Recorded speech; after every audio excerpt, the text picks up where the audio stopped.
Dietro va da solo, non ti preoccupare, che quando davanti, se davanti si scarica, dietro prende. Sì. Capito? Vedi, sta un po' col culo dietro. Devo tirare un po' il manubrio? Non si tratta di tirare il manubrio, ti ci va da solo. Se tu stai dietro lo tiri. Sì. Sempre in tiro. No, questo è un tutorial, stiamo facendo. Un tutorial.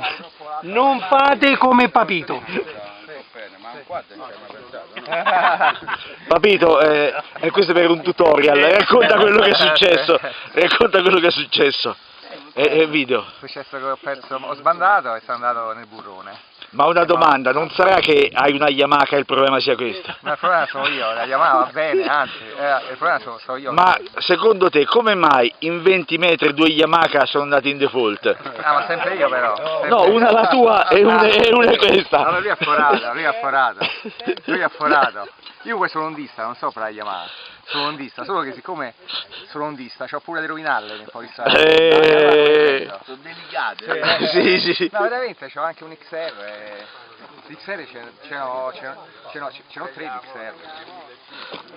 Solo che questo è più facilotto. Chi vuole dire qualcosa di cattivo contro Papito? Io. Dica. E deve fare il quadro. Poi Yamaha che rotello il quadro.